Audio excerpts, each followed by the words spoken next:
रामनगर परिसर में स्थित अभिसूचना इकाई LIU के कार्यालय में नियुक्त उप निरीक्षक एवं मुख्य आरक्षी को रिश्वत लेते हुए गिरफ्तार किया है। पुलिस उपाधीक्षक सतर्कता अधिष्ठान सेक्टर हल्द्वानी नैनीताल अनिल सिंह मनराल के पर्यवेक्षण में तथा निरीक्षक ललिता पांडे के नेतृत्व में विजिलेंस टीम द्वारा शिकायतकर्ता की शिकायत पर रामनगर में तैनात उप निरीक्षक LIU सौरभ राठी एवं मुख्य आरक्षी LIU गुरप्रीत सिंह को शिकायतकर्ता से 2000 रुपये रिश्वत लेते हुए रंगे हाथों गिरफ्तार किया गया।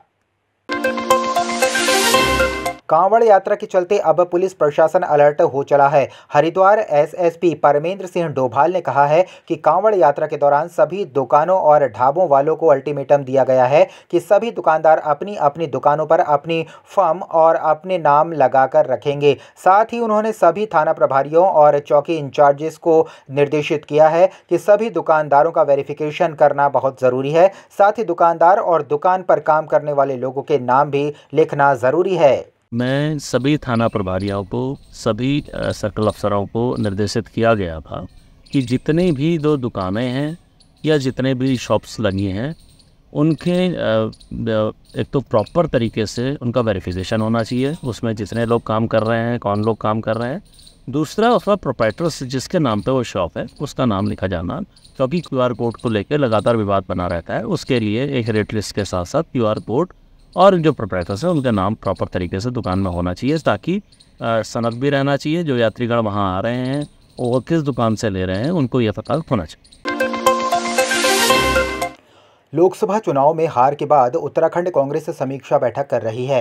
बैठक की समीक्षा के लिए फैक्ट फाइंडिंग कमेटी के सदस्य PL पुनिया 3 दिवसीय दौरे पर उत्तराखंड पहुंचे हैं। आज समीक्षा बैठक के दूसरे दिन टिहरी, हरिद्वार और पौड़ी गढ़वाल की समीक्षा बैठक हो रही है। इस पर जानकारी देते हुए कांग्रेस प्रदेश अध्यक्ष करण माहरा ने कहा कि दिखाई दे रहा है कि लोकसभा चुनाव ने हार के परिणाम आने के बाद जब उपचुनाव होता है तो हम उसमें जीतते हैं। उन्होंने कहा कि पहली बार हुआ है कि विपक्ष ने 2 साल की सरकार के बावजूद भी उपचुनाव जीत लिए।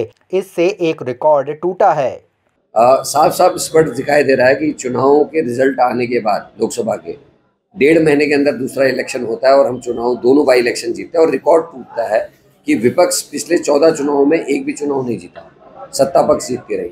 ये पहली बार हुआ है कि विपक्ष ने 2 साल की सरकार के बावजूद भी दोनों बाई इलेक्शन जीत लिए और एक रिकॉर्ड टूटा है। यही सबका सोचना और कहना है, सारे सीनियर्स का भी, कांग्रेस जनों का भी, और यहाँ तक कि जो बातचीत हो रही है कि जब माहौल हमारे पक्ष में था तो उन कारणों की खोज के लिए, फैक्ट्स को फाइंड करने के लिए पुनिया साहब मिल रहे हैं। और मैराथन मीटिंग कल 11 बजे से लेके शाम के 8 बजे तक उनने मीटिंगें ली हैं। 2 हमारी लोकसभाएं उन्होंने कवर की। आज टिहरी, पौड़ी और हरिद्वार का नंबर है, तो सभी से मिलके और वो एक एक करके मिल रहे हैं, 1 to 1 वो बात कर रहे हैं और जो भी रिजल्ट्स आएंगे उसके जो निकलेंगे उनको आपसे मैं शेयर करूंगा।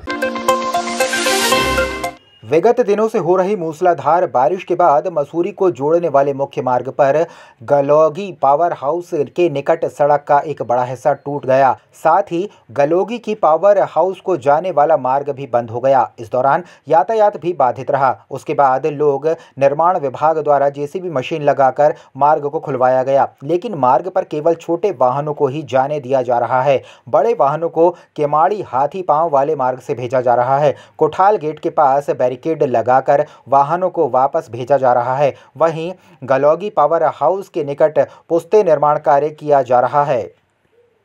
जो रात में जो है गलोगी पावर प्लांट है उसके ऊपर जो थोड़ा थे PWD वहाँ पर का भूमि कटा हुआ है काफ़ी और सड़क संकरी हो गई है, जिससे पीड़ित ने लगातार जो है कार्य, जो उससे पहले जो प्रोटेक्शन पॉइंट का वहाँ कार्य कर रहे थे और जहाँ से भूमि कटा हुआ है वहाँ पर वो गैबियन लगाकर वो तुरंत उन्होंने कार्रवाई स्टार्ट कर दी, क्योंकि सड़क मार्ग संकरा है और वाटर जोन जो है वो ऑलरेडी वहाँ पर सेचुरेटेड है मिट्टी काफ़ी, तो उस पर अधिक दबाव ना पड़े, इसलिए जो भारी वाहन उनको एज ए वैकल्पिक व्यवस्था डाइवर्ट किया गया है। मसूरी आने से प्रतिबंधित नहीं किया गया है उनको, पर वो जो अल्टरनेट रूट है वो अल्टरनेट रूट बिकोली किमाड़ी वाला रूट लेकर मसूरी आ सकते, ताकि गलोगी वाला रास्ते को बाईपास किया जाता है। उत्तराखंड की राजधानी से इस वक्त बड़ी खबर आ रही है। देहरादून में शनिवार को दर्दनाक हादसा हो गया। विधानसभा के नज़दीक रिस्पना पुल के पास एक बस ने स्कूटी को टक्कर मार दी। इस हादसे में सब इंस्पेक्टर की मौके पर ही मौत हो गई। इस घटना के बाद से इलाके में हड़कंप मच गया। पिरान कलियर एक धार्मिक स्थल है जहां पर दूर दराज से श्रद्धालु अपनी मन्नत मुरादें मांगने आते हैं और दरगाह साहिब पाक में सर झुकाकर अपनी आस्था का इजहार करते हैं। लेकिन दरगाह परिसर में कुछ महिलाओं ने भीख मांगने का काम इस तरह से किया हुआ है कि जैसे दरगाह परिसर उनकी अपनी निजी संपत्ति हो। ये महिलाएं दूर दराज से आए हुए श्रद्धालुओं के साथ ऐसा व्यवहार करती हैं जैसे भीख ना मांगकर ज़बरदस्ती कर रही हों।